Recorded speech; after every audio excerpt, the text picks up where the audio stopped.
Well, I think I'll take the question as an excuse to say what actually happens when we hear these cases. And we hear them on Monday, Tuesday, or Wednesday. All right, now we're in conference, let's say, to discuss the Tuesday, Wednesday cases on Friday.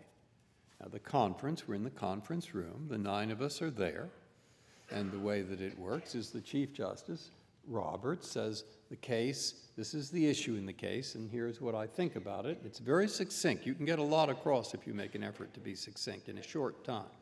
And he'll say, I'm seeing the case this way, maybe 5 minutes, maybe 10, but 5 is more likely.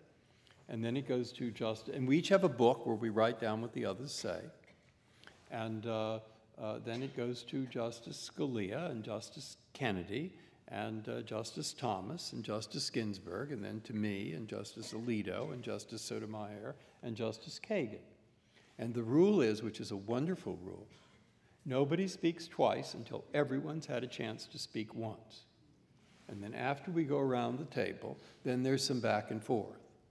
But the back and forth is not, I have a better argument than you. The back and forth, if I want to convince you, I better listen to what you say and see where you're coming from and see the extent to which I can contribute to your thought. See, and there's a lot of that. So the discussion doesn't have to be very long. Now, I've been going to those conferences now for more than 17 years, and I have never heard a voice raised in anger in that room. Never. Not in Bush v. Gore. Not in the case I was talking about, the other one. I mean, no. We're professional. We get on well personally.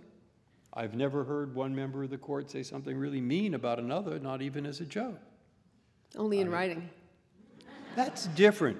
People, it's different. I mean, I know, I get, because sometimes I do speak. I know Justice Scalia and I, we're together, so the two of us, as we have been talking to a school group, and somebody raises that comment, and I say, I take the question because they're thinking of him, but I'll say, well, some people have what I call good writer's disease.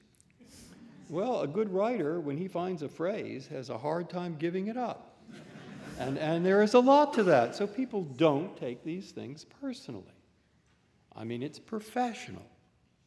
And you go around the table in a professional way and make the arguments that you can, and as a result of that, someone is assigned the opinion.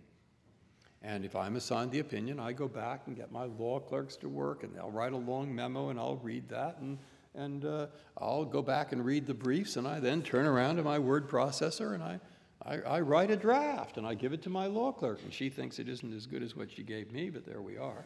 And then she'll do another one, I'll do another one. And eventually we get something we like, and we send it around, and people can write a dissent, or they can join it, and eventually everyone's joined it, or written a dissent, or maybe the court's flipped, or written a concurrence, and everybody's either written or joined, and it comes out. So I say, what is my job? I tell those students. I say, my job is reading and writing. That's what I do. I said to my son when he was in high school, if you do your homework well, you'll get a job where you can do homework the whole rest of your life.